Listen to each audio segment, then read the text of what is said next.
Bismillahirrahmanirrahim. Assalamualaikum warahmatullahi wabarakatuh. Pemirsa yang dirahmati dan diberkahi oleh Allah Subhanahu wa taala, mengenai kemarahan suami, ngambeknya suami dia. Kan orang ngambek itu tipenya macam-macam. Ada yang ketika marah itu betul-betul terlampiaskan, emosinya itu betul-betul dikeluarkan. Dengan kemarahannya mungkin mukul pintu, mungkin memecahkan piring, memecahkan gelas, dengan kalimat-kalimat yang keluar itu bentuk kemarahan yang pertama. Ada pula orang itu ketika marah justru tidak berbicara apapun, diam terus, nggak ada omongan sama sekali. Dan ini jangan dianggap bahwa dia tidak marah, itu kemarahan, cuma modelnya dia marah seperti itu. Nah, maka keduanya itu yang kita bahas di malam hari ini. Yang pertama, jadi kemarahan suami dalam rumah tangga.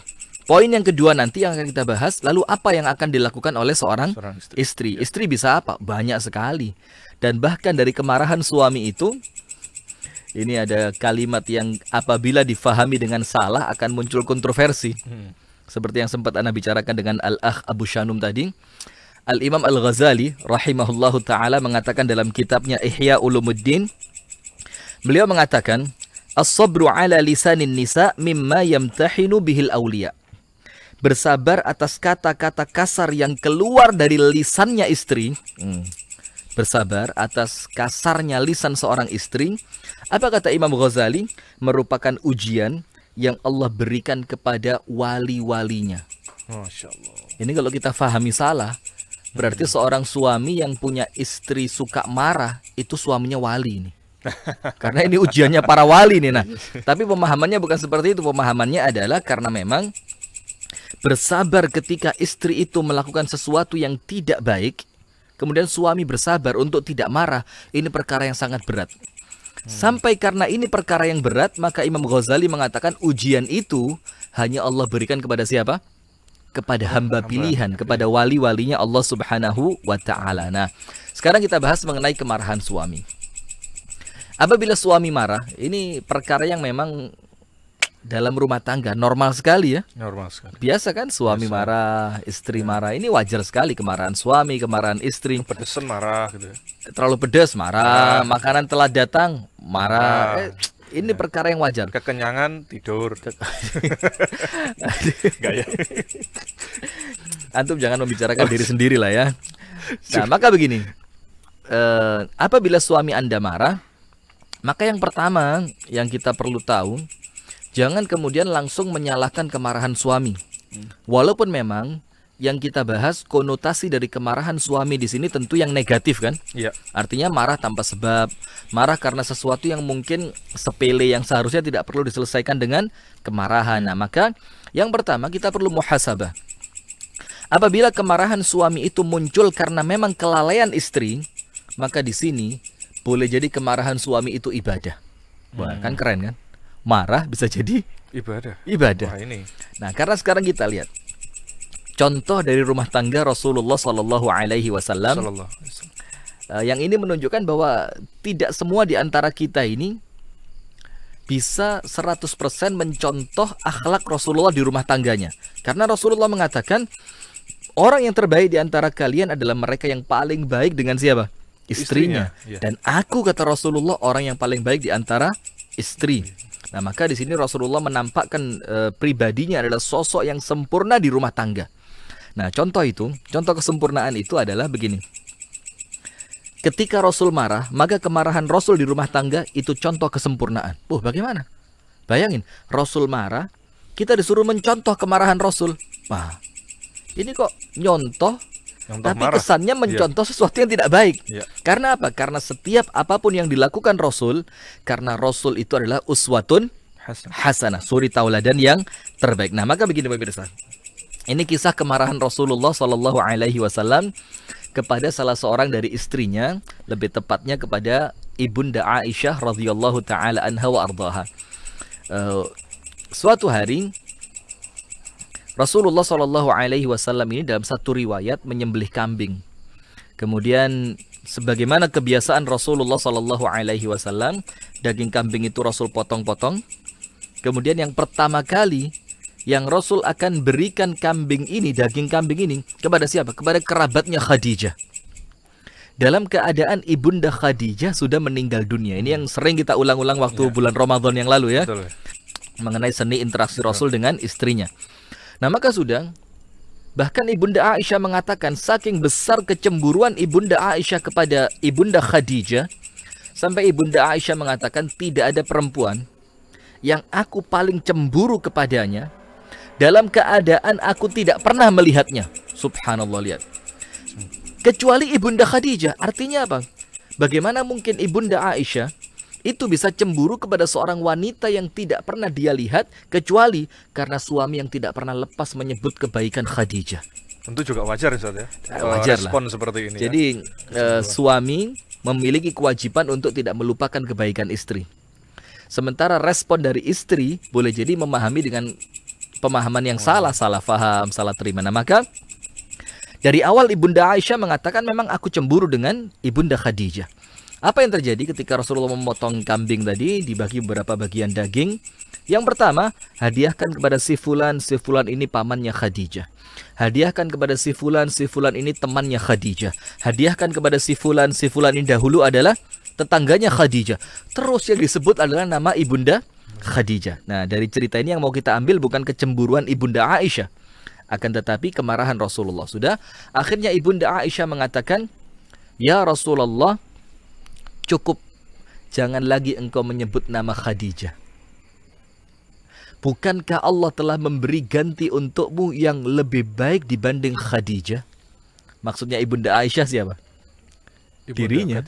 Dirinya. Jadi bukankah Allah telah memberikan ganti yang lebih baik? Artinya setelah Ibunda Khadijah meninggal, Allah kasih ganti yang baik. Nah, nanti ada kisah yang lain juga mengenai ini.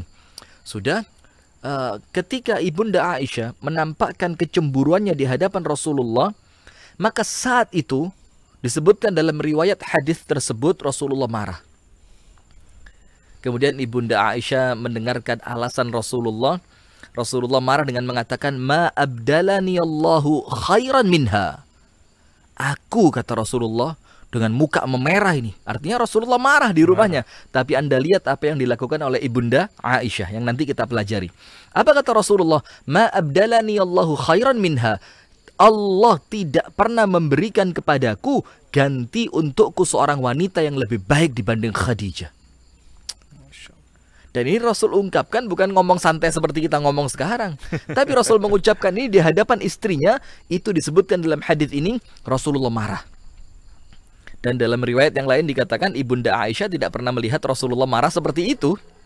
Tidak pernah melihat Ibunda Aisyah tidak pernah melihat Rasul marah seperti itu. Artinya ini kemarahan yang luar biasa. Tapi kemarahan seperti ini disikapi oleh Ibunda Aisyah dengan muhasabah. Apa muhasabahnya? Mungkin aku terlalu sensitif. Mungkin aku terlalu bahasa kita mungkin baper ya. Dengan nama Khadijah. Nah, maka ini menjadi bahan introspeksi. Artinya kemarahan Rasulullah di rumah tangganya itu pun contoh bagi kita.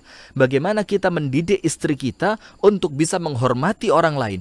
Maka ketika nampak gelagat ada kurangnya hormat dari Ibunda Aisyah kepada Ibunda Khadijah, langsung apa yang dilakukan Rasulullah? Rasulullah marah, tapi kemarahannya untuk mengingatkan Ibunda Aisyah agar memiliki akhlak yang lebih mulia. Nah, kemudian kemarahan seperti ini bisa kita contoh. Tapi jangan dicontoh marahnya saja, ngamuk, tapi apa? Anda juga perlu tahu apa alasan Rasulullah marah. Jangan kemudian sesuatu yang tidak prinsip menjadikan Anda marah seperti marahnya Rasulullah. Di lain kesempatan, ketika menghadapi yang seperti itu, Rasul tidak marah. Tapi Rasul tersenyum. Bayangin antum. Kita pakai bahasa Jawa ya. Digarai bojone malah senyum. Ini ada translate-nya enggak di layar? Pakai translate enggak? Apa kita translate in English? Karena kita di kampung Inggris ya, Pak Kota Pare ini. Nah, maka begini, di lain kesempatan bukan cuma marah, tapi apa? Ketika diganggu oleh Ibunda Aisyah, dalam tanda kutip diganggu tentunya ya, kan tidak mungkin ada niatan untuk menyakiti Rasul. Siapa yang mau menyakiti Rasulullah, apalagi Rasulullah sebagai suaminya. Nah, ketika diganggu oleh Ibunda Aisyah dalam tanda kutip ya, maka Rasulullah SAW begitu cerdas. Dan kita mau tahu ya bagaimana kecerdasan Rasulullah. Ibunda Aisyah cerdas, Rasul lebih cerdas. Maka di sini ada isyarat. Kalau istri pintar, suami harus lebih pintar. pintar. Wah, ini perlu dicontoh. Tulis. Quote ya. Quote. Jangan sampai kepandaianmu hilang di hadapan istri. Nah sudah. Pertanyaannya begini. Ibunda Aisyah ini memancing Rasulullah SAW. Suatu hari, Ibunda Aisyah bertanya kepada Nabi SAW. Pertanyaannya begini, ya Rasulullah, apabila engkau pergi ke suatu tempat untuk menggembalakan kambingmu, jadi menggembalakan kambing. Kemudian di tempat itu ya Rasulullah, insya Allah antum juga akan paham ini maksud arah pertanyaan Ibunda Aisyah kemana ini. Dan di tempat yang kau datangi itu ya Rasul, ada 2 padang rumput. Yang di sana engkau akan menggembalakan kambingmu. Padang rumput yang pertama, ini pernah diinjak-injak oleh kambing yang lain. Rumputnya pernah dicicipin kambing yang lain. Sementara padang rumput yang kedua, ini padang rumput yang masih hijau, belum pernah ada kambing naik ke atasnya, dan rumputnya belum pernah dicicipin oleh kambing yang lain. Kemudian Ibunda Aisyah tanya, maka di kebun yang mana engkau akan, di padang rumput yang mana engkau akan gembalakan kambingmu? Ini kalau bahasa orang sekarang kode keras ini. Kode keras. Satir bukan? Ya satir juga. Dan kita mau bikin kode keras juga ya. Ini lebih keren kalau ada kopinya di sini. Oh kopi iya. Gitu ya. Kopi. Kopi Nanti ada yang kirim tanpa gula. lewat travel siapa tahu. Sudah. Ini kode keras ini. Artinya apa? Begini. Seakan-akan Ibunda Aisyah akan membandingkan antara dirinya yang dinikahi Rasul dalam keadaan masih gadis dengan Ibunda Khadijah atau istri Rasul yang lain yang dinikahi oleh Rasulullah dalam keadaan sudah tidak lagi gadis, artinya sudah janda, thayyib. Nah, arahnya kan ke sana. Cuma pertanyaannya pinter. Kalau kamu gembalakan kambingmu, satu padang rumput pernah dimakan oleh kambing, padang rumput yang lain bahasanya masih perawan lah. Engkau akan gembalakan kemana? Dalam satu kesempatan Rasul katakan, tab'an, tentu aku akan gembalakan di padang rumput yang belum diinjak oleh kambing lain. Dalam riwayat yang lain dikatakan, dengan pertanyaan ini, Rasul tahu arahnya membandingkan antara Aisyah dengan Khadijah radhiyallahu ta'ala anhuma. Akan tetapi, di saat kali ini, Rasulullah tidak marah. Bandingkan dengan cerita yang pertama tadi, ketika Rasulullah memotong kambing. Ketika dibagikan kepada kerabatnya Khadijah, Ibunda Aisyah merasa terganggu dengan itu, mengatakan cukup engkau sebut Khadijah, jangan lagi disebut-sebut nama Khadijah. Bukankah Allah telah beri ganti yang lebih baik? Rasul katakan, demi Allah, Allah tidak beri aku ganti yang lebih baik dari Khadijah. Marah Rasulullah. Dan kemarahannya besar. Tapi dalam keadaan yang nyaris sama, Rasulullah saat ini tidak marah. Rasulullah tanggapi dengan apa? Dengan senyuman. Iya, Rasul dalam hadis itu dikatakan, fabtasama Rasulullah sallallahu alaihi wasallam. Rasulullah dengan pertanyaan itu justru malah apa? Tersenyum. Nah, maka di sini ada pelajaran besar untuk Anda wahai wanita. Kok perempuan lagi yang kena?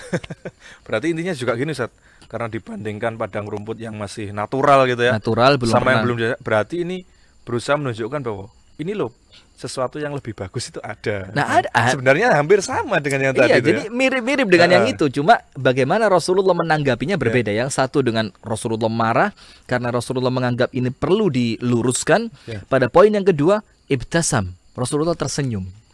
Nah, maka di sini salah satu pelajaran untuk maaf ibu-ibu ya. Untuk para wanita di rumah, apa pelajarannya? Memang terkadang dengan ucapan yang ringan suami Anda akan marah besar. Boleh jadi karena apa? Karena memang keadaannya lagi emosi tinggi, mungkin ada masalah di luar rumah, mungkin sebelumnya bisnisnya gagal, mungkin sebelumnya ada kejadian ketika dia pulang di jalan raya. Tapi di saat yang lain, kalimat yang sama mungkin tidak menjadikan suami Anda marah.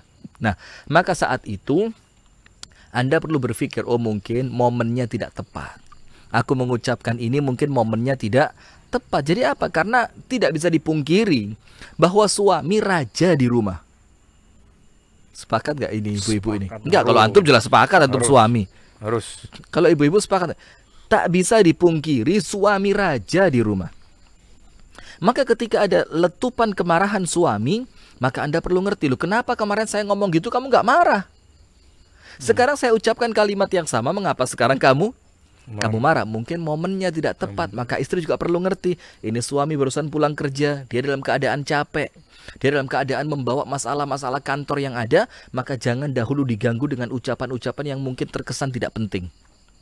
Biarkan dia istirahat terlebih dahulu, tenangkan pikirannya, ucapkan kalimat-kalimat yang menyenangkan hatinya, bikin dia tenang. Kalaupun ada permasalahan yang penting, ucapkan berikutnya. Artinya setelah semuanya selesai, Boleh jadi sediain kopi gitu ya. Sediain kopi. Iya. Tapi ada terlanjur serius nanggepin antum. Iya, tapi serius juga kan, siapin kopi, teh anget, pisang goreng, atau kasih wajannya sekalian. LPG. LPG. Nah, kasih sama suami. Nah, maka dari dua cerita pertama ini, keduanya terpancing oleh siapa? Kemarahan Rasul terpancing siapa? Dari siapa? Karena siapa? Istri. Nah, yang pertama karena Ibunda Aisyah, yang kedua juga karena Ibunda Aisyah. Nah, tapi kemudian begini. Jadi kemarahan suami dalam satu sisi itu tidak murni karena suami akhlaknya buruk, tidak. Jadi yang kita perlu tahu, ketika suami marah belum tentu karena akhlak suami itu buruk. Belum tentu. Karena apa?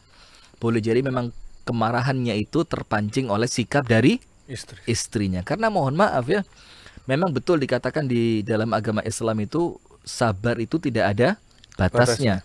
Tapi kita kan manusia, kita kan bukan sabar. Kita manusia. Yang tidak ada batasnya itu apa? Sabar. Sementara kita manusia yang dituntut sabar, maka boleh jadi kesabaran kita terbatas. Paham enggak? Ya. Jadi kalau sabar, memang sabar itu tidak ada batas. Tapi kita ini bukan sabar, kita ini manusia yang dituntut bisa sabar. Maka stok kesabaran kita itu ada batasnya.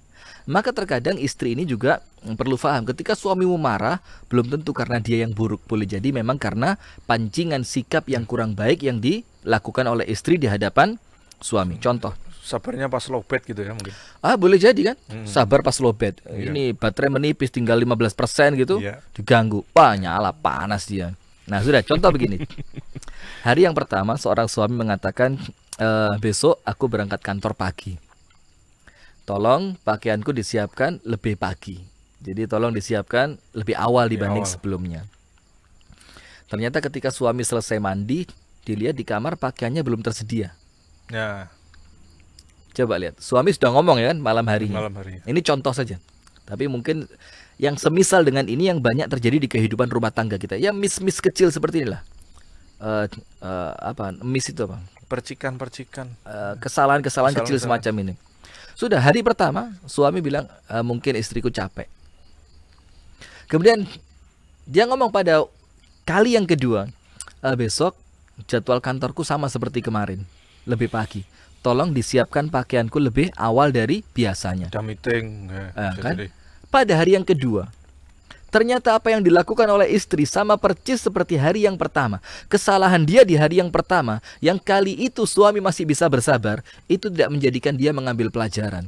Akhirnya pada hari yang kedua suami mulai merasa dalam hati, jadi sabarnya ini mulai lebih berat dibanding hari pertama. Jadi toleransinya mulai semakin menipis. Itulah artinya jangan mengganggu orang lain berkali-kali. Boleh jadi yang sekali Anda ditoleransi, yang kedua ditoleransi, yang ketiga mungkin orang menganggap Anda orang yang tidak bisa belajar.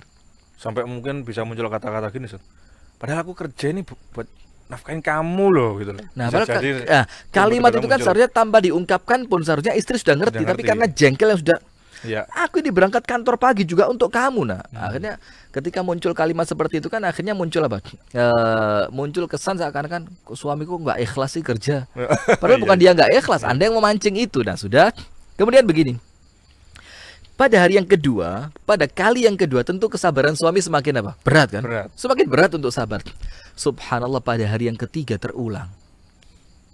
Kira-kira kalau antum suaminya, jujur ya, jujur. Ini kita ngomong manusia wajar lah, manusia normal, biasa sebagai seorang suami yang kita dituntut bekerja, yang kita dituntut menghidupi kehidupan anak dan istri kita, yang kita pun punya kewajiban lain di rumah, bukan hanya mikirin rumah, tapi kemudian terulang pada hari yang ketiga, dan kesalahannya ini walaupun kecil, tapi karena terulang menjadi besar.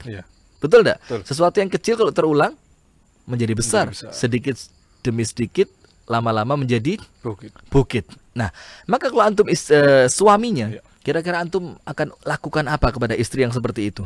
Saya belikan payung, Set. Karena sudah 3 kali. Maaf Mirsa ya, maaf. Apa hubungan? Apa belikan payung karena udah ketiga kali? Maksudnya apa? Ya kan biasanya 3 kali dapat payung. Oh, hadiah. Oh, dia. Datang 3 kali ke kantor ke toko kami dapat hadiah payung istimewa. Astagfirullah. Tadi tolong pemirsa saya, mohon maaf ya. Nanti insya Allah lain kesempatan kita ganti MC Kita lah ganti ya. MC. Iya. Kita ganti Abu Syanu menjadi Abu Rumaisa. Nah, ini ada kok. Kalau mau Ada ya? ganti pergantian pemain bisa. Jangan di Iya, tengah-tengah iya. begini. Nah, sudah kita lanjutkan sekarang. Normalnya suami, Ya. mohon maaf ya, tentu tidak semuanya, tapi normalnya suami dia akan marah. Sekarang saya tanya ibu-ibu yang di rumah, ketika suami Anda marah pada kesalahan Anda yang ketiga, Anda akan menganggap suami Anda jahat atau Anda mengatakan memang aku yang bikin dia marah? Coba kira-kira yang Wah, mana? ini variatif Ustaz kalau gitu. Tunggu dulu, tidak usah variatif. Oh, nggak usah Langsung. Kira-kira siapa yang salah kira-kira? Ini saya udah nggak seberapa percaya dengan beliau ini. Nah, maka seharusnya ketika suami ngambek, istri bisa apa? Nomor satu, Anda lihat kemarahan dia karena siapa.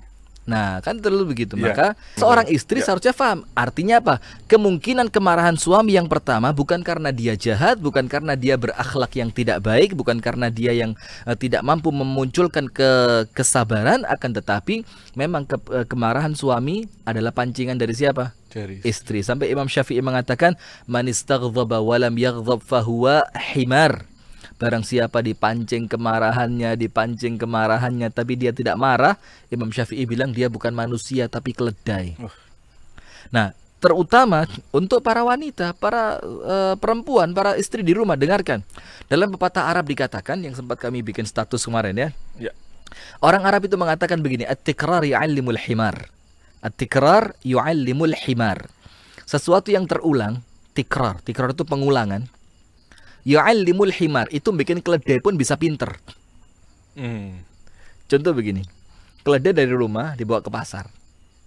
Tiap hari gitu, tugasnya keledai angkat barang dari rumah ke pasar. Tiap hari, pulang pergi. Rute yang terulang untuk keledai tadi akan menjadikan keledai bisa berjalan sendiri tanpa dituntun. Seperti itu contohnya. Terlatih. At-tikrar ya'allimul himar. Tapi lucunya ada manusia yang tidak bisa belajar dari kesalahannya. Dia melakukan kesalahan yang sama. Fahamin saya dong. Ngertiin saya dong. Loh, saya sudah ngerti berkali-kali. Kok disuruh ngertiin lagi? Nah, maka yang semacam ini istri bisa apa? Introspeksi. Nah, kemungkinan kemarahan yang kedua adalah memang karena suaminya tidak baik.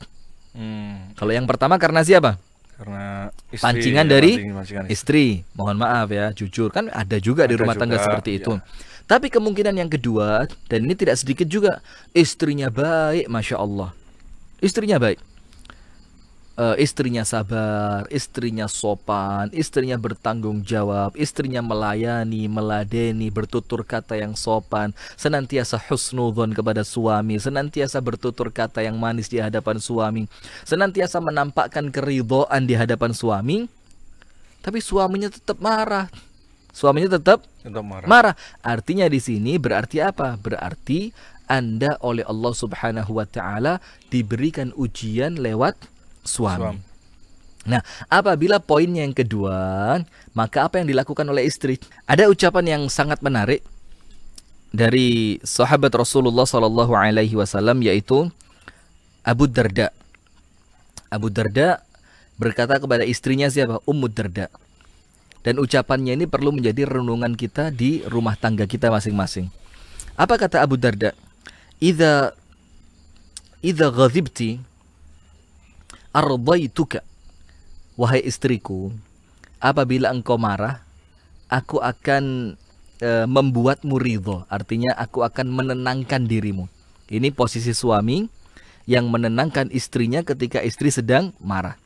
Akan tetapi dia menambah kalimatnya, bukan sekedar kalau kamu marah aku akan membuat kamu ridho. Tapi kemudian Abu Darda juga mengatakan, wa idza ghadhibtu, tapi apabila aku yang marah wahai istriku, fardhini, maka bikinlah aku ridho, tenangkan aku.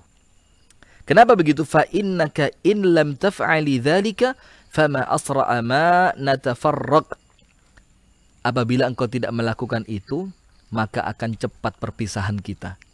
Jadi bukan perpisahan karena kematian, tapi mungkin kita akan berpisah karena perceraian. Maka ada satu kalimat yang luar biasa dari Abu Darda. Abu Darda mengatakan kepada istrinya, wahai istriku, apabila engkau marah, aku akan membuatmu senang. Aku akan menenangkan dirimu, menghiburmu. Aku akan menawarkan kepadamu beli emas 2 kilogram. Belinya di toko sembako. Toko sembako ya. Artinya ketika istri marah, bukan kesempatan suami untuk menjatuhkan dia, tapi apa? Suami berada pada posisi menenangkan istri yang sedang marah. Dan sebaliknya Abu Darda mengatakan, tapi apabila aku yang marah wahai istriku, nah ini istri bisa apa? Apa kata Abu Darda? Maka bikinlah aku ridho, bikinlah aku ridho, bahagiakan aku, tenangkan aku, maklumi aku, husnudzonlah kepadaku, berbaik sangkalah kepadaku, tersenyumlah kepadaku, berkhidmatlah dengan baik kepadaku. Apabila engkau tidak mampu melakukan itu, kata Abu Darda, artinya apabila engkau marah, aku marah. Apabila aku marah, engkau pun marah. Jadi marah dibalas dengan kemarahan. Dan banyak kan. Dan ini kita cukup prihatin juga, karena banyak sekali berita yang masuk di akhir ini. Itu angka perceraian yang luar biasa tinggi. Dan yang patut disayangkan kembali adalah angka perceraian ini muncul di umur rumah tangga di bawah 5 tahun. Masih sangat muda gitu ya umurnya. Sangat muda. Karena apa? Karena bayangan mereka ketika mau menikah itu bayangannya yang indah semua. Dan tidak salah membayangkan itu kan. Akan tetapi juga perlu dipelajari bahwa nikah itu bukan cuma indah, tapi terkadang ada silap lidah, terkadang ada kesalahpahaman, terkadang ada kemarahan suami, terkadang ada kemarahan istri, yang semua itu pun perlu dipersiapkan dari pertama. Maka Abu Darda mengatakan, apabila engkau tidak mampu melakukan itu, apabila aku marah engkau menyenangkan aku, apabila aku marah aku akan menyenangkanmu, begitu. Ada hadis ya dari Rasulullah yang sahih di mana Rasulullah mengatakan salah satu ciri wanita penghuni surga. Dikatakan di sana apabila dia dibikin marah oleh suaminya. Meskipun suaminya yang salah. Iya. Apa dikatakan oleh Rasulullah ciri wanita penghuni surga ini? Ja'athu. Itu si istri yang mendatangi suami terlebih dahulu walaupun suaminya yang salah.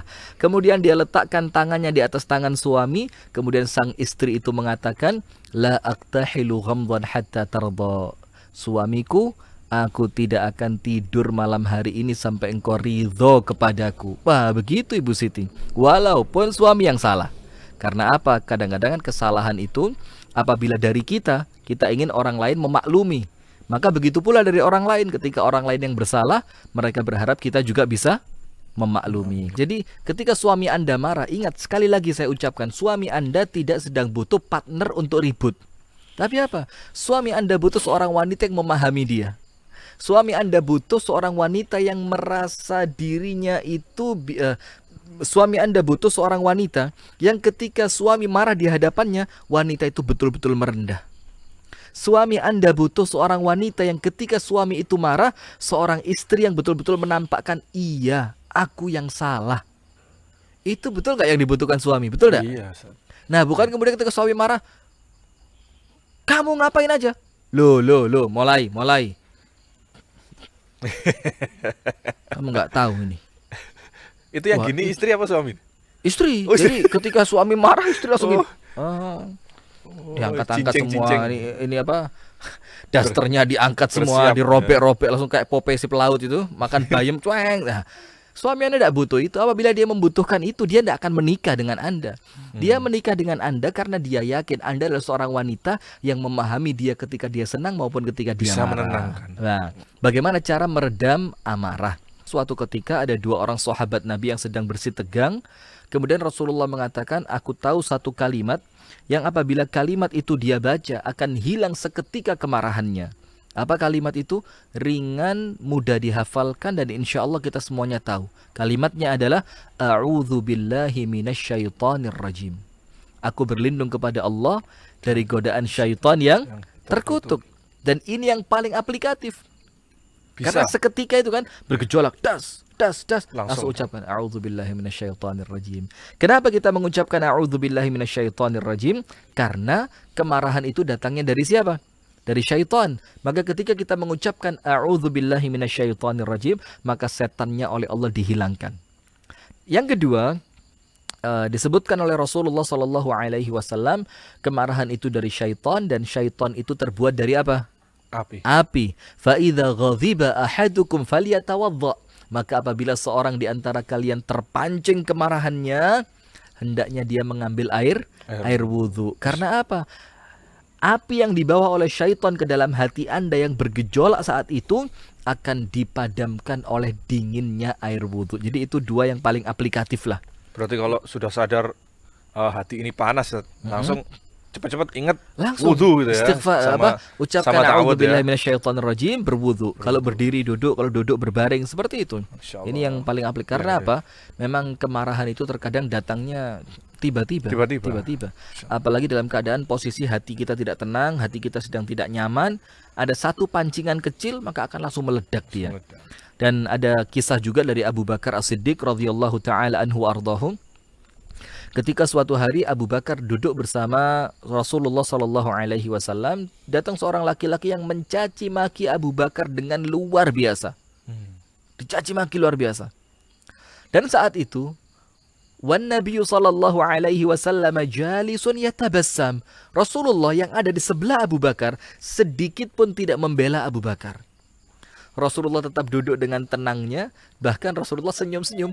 Abu Bakar merasa aneh, ya Rasul, engkau tidak membantuku, engkau tidak membela aku. Ketika Abu Bakar mulai membela diri, membalas sedikit omongan dari orang yang mencaci Abu Bakar balas sedikit aja, sama Abu Bakar dibalas sedikit. Rasulullah langsung pergi. Ketika Rasulullah pergi, Abu Bakar beranjak dari tempat duduknya.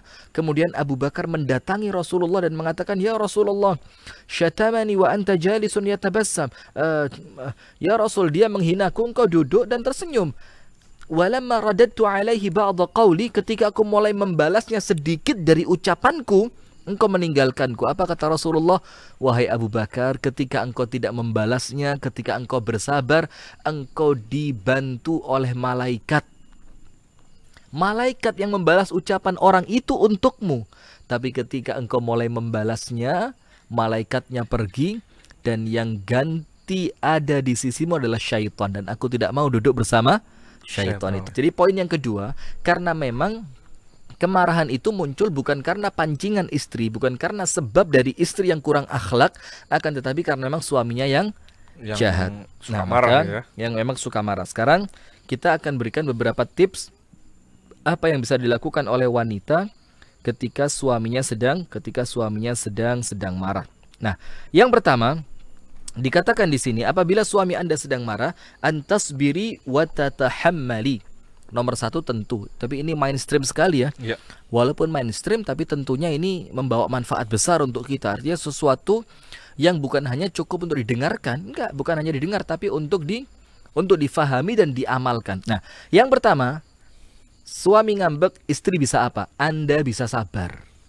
Anda bisa apa? Anda bisa sabar. Apa yang dimaksudkan dengan kalimat sabar tadi?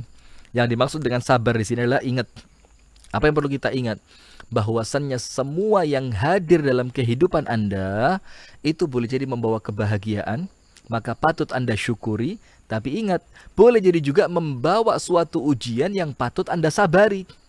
Jangan Anda mengira setiap orang datang membawa kebahagiaan, belum tentu. Maka ketika orang yang datang dalam kehidupan rumah tangga Anda itu membawa ujian, membawa sesuatu yang tidak menyenangkan, artinya di sana Anda punya ibadah. Apa itu ibadahnya? Ibadahnya adalah dengan bersabar. Coba kita lihat kehidupan istri Rasulullah Sallallahu Alaihi Wasallam. Ada satu hadis yang saya baca di kitab ini tadi ya. Ini kitab menarik sekali. Al-Asalib An-Nabawiyah fi Mu'alajat Al-Mushkilat Az-Zawjiyah. Ada pertanyaan dari Ibunda Aisyah, yang kemudian ini menunjukkan bagaimana istri harus sabar. Begini pertanyaannya. Ketika Rasulullah Shallallahu Alaihi Wasallam jatah di rumah Ibunda Aisyah, ternyata seharian Rasulullah tidak pulang. Dan itu merupakan kebiasaan Rasulullah kan, kesibukan mengurus umat segala macam. Maka ketika Rasulullah sampai di rumah, Ibunda Aisyah bertanya, dari mana saja engkau seharian tidak pulang? Pertanyaan yang biasa diucapkan oleh para istri. Para Dan ini istri, hadisnya iya. sahih ini. Kemana saja engkau seharian tidak pulang? Dan Rasulullah tidak berbohong. Apa Rasul katakan? Inda Ummi Salamah. Seharian aku sibuk dengan Ummu Salamah, istri Rasulullah yang lainnya. Apa kata Ibunda Aisyah? Ya Rasulullah, ma tashba' min Ummi Salamah. Engkau tidak pernah kenyang dari Ummu Salamah, katanya. Nah, maka dari kalimat Ibunda Aisyah ini menunjukkan kecintaan dia kepada Rasul. Menunjukkan perhatiannya Ibunda Aisyah kepada Rasulullah sampai-sampai Rasul tidak pulang ditanyain. Tapi kemudian di sisi yang lain bukan cuma bertanya, Ibunda Aisyah sabar ketika Rasulullah tidak pulang. Karena dia tahu suamiku bukan hanya milikku. Dia milik istri yang lain. Sensitif ya. Dia milik istri Rasulullah yang lain, dan yang lebih penting, Rasulullah SAW milik umat seluruh dunia. Nah, maka seorang istri wajib faham, wajib bersabar ketika ada sesuatu yang kurang menyenangkan dari suaminya. Apa yang harus Anda lakukan? Istri bisa apa? Nomor satu, bisa sabar. Dan satu ucapan dari Abdullah ibnu Abbas, ini ucapan yang sangat menarik sekali. Apa kata Abdullah ibnu Abbas? Apabila suami sabar ya, kita ngomong sabar sekarang, atas kekurangan istri, maka Allah akan gantikan sebagai balasan atas kesabarannya itu dengan anak-anak yang salih dan salihah. Dan sebaliknya, apabila seorang istri bersabar atas kekurangan suaminya, dengerin. Iya, Anda. Dengerin ya. Apabila seorang istri bersabar atas kekurangan suami, dan termasuk bentuk kekurangan itu apa? Mungkin mudah emosi. Seperti antum kan biasa ya, bentuk kekurangan. Saya mudah emosi. Mudah emosi. Kalau lapar. Kalau emosi, saya ngantuk. Dan kemudian makan dan tidur. Nah, sudah, maka salah satu bentuk kesabaran istri atas kekurangan suami, misalkan suami emosi. Apabila Anda sabar, apa kata Abdullah ibnu Abbas? Allah akan gantikan dengan anak yang solih dan solihah. Sekarang yang kedua. Apabila suami marah, istri bisa apa? Nomor satu tadi apa? Sabar. Dan sabar ini pahala yang terbesar yang akan Allah berikan kepada Anda. Bahkan boleh jadi mengalahkan pahala sholat, puasa, baca Quran, dan yang lainnya.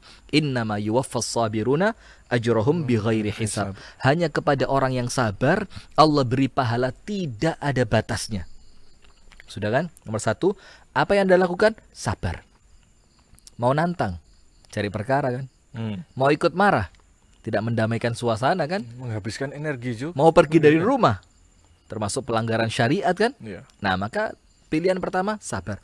Nomor dua, Anda betul-betul menghindar dari perbuatan suami yang buruk itu. Jadi, apabila suami sedang marah, Anda melakukan apa? Nomor dua, palingkan pandangan Anda dari kemarahan suami. Bukan berarti Anda tidak memperhatikan suami, tapi seakan-akan lupakan kemarahan itu. Jangan Anda fokus dengan kemarahan suaminya. Tapi apa? Tapi Anda fokuslah untuk memberikan pelayanan terbaik kepada suami walaupun suami sedang marah. Coba, manusia mana yang gak luluh dengan khidmat baik seorang istri kepadanya? Fir'aun saja, kita ceritakan kemarin ya, Fir'aun saja, manusia sekeras itu bisa kalah kok dengan istrinya, Asia, untuk tidak menyembelih Nabi Musa. Dan subhanallah hebatnya apa? Apa yang Rasul katakan tentang Asiyah ini sampai dia bisa meluluhkan hatinya Fir'aun? Apa kata Rasulullah? Fa'al itu al-kalimatut tayyibah. Kalimat-kalimat yang baik yang diucapkan oleh seorang istri di hadapan siapa? Suaminya. Maka yang kedua, jangan fokuskan diri Anda pada kemarahan suami, tapi fokus tetap melayani suami dengan pelayanan yang luar biasa. Nah, kemudian yang ketiga, jangan meminta permintaan yang neko-neko ketika suami marah. Ini hati-hati. Ini perlu kita sampaikan secara perlahan agar tidak menjadi kesalahpahaman, karena ini perkara penting sekali. Apa yang kita maksudkan? Jangan minta yang neko-neko kepada suami ketika suami sedang marah. Misalkan ada seorang istri ketika suaminya marah, dia merasa udah dunia kayak hancur udah. Kiamat sugro ini udah. Kiamat udah ini. Malaikat maut seakan-akan di atas ubun-ubunnya. Dia minta apa sama suami? Ceraikan saja saya. Dan ingat, seorang suami itu ketika ditantang dengan kalimat cerai oleh istrinya, itu seakan-akan sudah merendahkan harkat martabat suami serendah-rendahnya. Ayo cerain saya, gak berani ya kamu. Nah, coba bayangin. Kalaupun tetap suami tidak menceraikan, tetap permintaan itu permintaan yang memunculkan dosa yang luar biasa, karena tidak ada hormatnya dengan suami. Nah, maka apabila suami marah, jangan minta yang neko-neko. Suami marah, minta beliin cumi dong. Suami marah, suruh beliin cumi. Tapi sekarang kan memang normalnya bukan suami sih yang marah ya, istri. Saya barusan dapat tadi pagi video itu, seorang suami yang gila sepeda pancal. Istrinya tanya, Mas Rene, set pot anyar. Enggak, nyilih. Jadi macam-macam. Jadi dia dimarahin. Nah, enggak, cuma kalau ketika memang istrinya yang suami yang marah, apa yang dilakukan? Jangan meminta yang macam-macam kecuali darurat. Misalkan tidak penting, anterin dong arisan ke sana. Ini tidak penting. Karena suami sedang marah, bukan posisi Anda membebani dia dengan permintaan Anda yang menjadikan mungkin kemarahannya semakin memuncak. Sabar. Jangan fokus pada kemarahannya, tapi fokus pada khidmat bakti Anda kepada suami. Nomor 3, jangan meminta yang macam-macam. Yang keempat, layani permintaan suami semampu Anda. Yang keempat, karena apa? Boleh jadi kemarahan suami itu muncul karena pelayanan istri yang kurang sempurna. Dan mohon maaf, pelayanan di sini tidak hanya pelayanan di atas ranjang saja, tapi pelayanan semuanya. Melayani suami ketika untuk makannya, menyiapkan makannya, melayani suami ketika suami akan pergi keluar rumah, melayani suami ketika suami baru datang. Pelayanan seperti itu yang suami butuhkan. Kadang-kadang ini Ustaz, pelayanannya udah bagus, kurang senyumnya. Kan?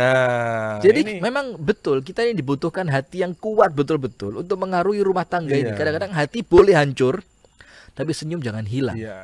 Nah, maka ada ceramah yang sangat baik dari Dr.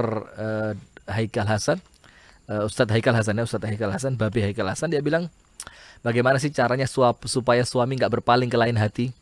Layani dia seperti pelayanan bisnis di pesawat. Panggil, bukan cuma panggil Pak. Silakan Pak, nomor berapa Pak, tapi panggil namanya. Silakan Bapak Abu Shanum. Loh, jadi dia langsung tahu siapa namanya. Itu ketika disebut, loh, dia kok perhatian banget sama saya.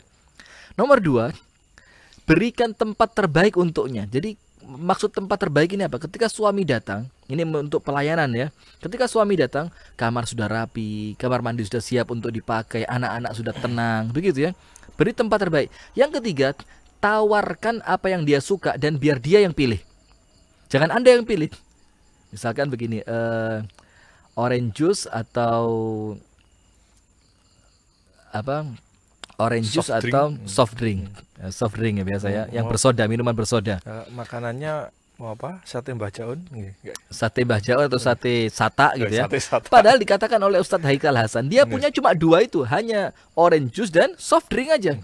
Tapi ketika dari dua menu ini, tapi yang memilih penumpang itu merasa, wah aku pilihan saya ini. Jadi suami datang begitu, mau dibikinin minuman apa? Jeruk anget atau sianida? Sianida ya. Jadi ingat cerita itu ya. Nah, mau dibikinin apa? Teh anget atau jeruk anget? Nah, itu pelayanan. Karena apa? Oleh sebab itu ketika suami marah, layani dia. Yang kelima, manfaatkan waktu Anda wahai para istri ketika suami marah untuk kebaikan, untuk sesuatu yang manfaat, untuk ibadah. Kan terkadang kalau suami marah, kan suami itu nggak mau diganggu ya. Dia mau sendirian di kamar, dia mau di tempat selain yang ada istri sana. Maka ketika Anda sendiri jauh dari suami, manfaatkan waktu Anda untuk mendekat kepada Allah. Karena apa? Tidak ada yang mampu menggerakkan hati suami kecuali siapa? Allah. Dan hati suami Anda ada di tangan Allah Subhanahu wa ta'ala. Kemudian yang keenam, banyak berdoa kepada Allah Subhanahu wa ta'ala agar Anda diberikan kekuatan sabar dan agar suami dihilangkan kemarahannya. Maka nomor 1 ingat, sabar. Kemudian nomor 2, jangan fokus pada kemarahannya, tapi fokus untuk mengabdi. Yang ketiga, jangan meminta sesuatu yang memberatkan suami ketika suami marah. Yang keempat, sempurnakan bakti Anda kepada suami. Layani dia dengan sempurna walaupun ketika dia marah. Justru di situ tempat Anda mengambil hatinya. Yang kelima, manfaatkan waktu Anda ketika suami marah, ketika suami tidak mau diganggu dengan apa? Ibadah. Sesuatu yang bermanfaat. Kemudian yang keenam, jangan lupa banyak berdoa agar kemudian Allah Subhanahu wa taala memberikan kebaikan di rumah tangga Anda. Saya kasih satu kisah penutup, yaitu ketika Rasulullah Shallallahu Alaihi Wasallam itu memberikan penjelasan kepada Ibunda Aisyah radhiyallahu taala anha wa ardhaha tentang pilihan yang Rasul pilih. Jadi begini, suatu ketika Rasulullah Shallallahu Alaihi Wasallam mengadakan safar, perjalanan jauh, dan istri yang diajak dua, Safiyah dan Aisyah radhiyallahu taala anhuma. Ketika itu kudanya unta Safiyah itu unta yang lemah. Unta yang lemah. Sementara barang bawaannya berat. Dan sebaliknya, Ibunda Aisyah memiliki unta yang kuat dalam keadaan bawaannya ringan.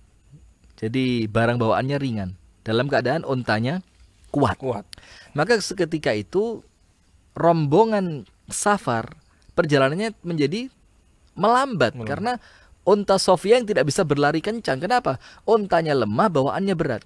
Maka Rasulullah menghentikan rombongan. Kemudian Rasulullah mengatakan, pindahkan barangnya Sofia ke kudanya Aisyah, ke ontanya Aisyah.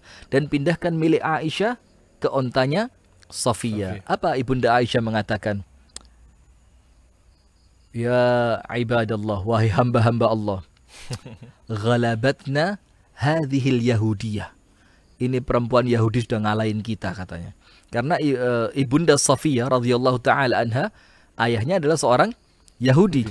Maka Ibunda Aisyah perasaannya dongkol gitu ya. Ini kenapa gara-gara Safiyah perjalanan terhenti?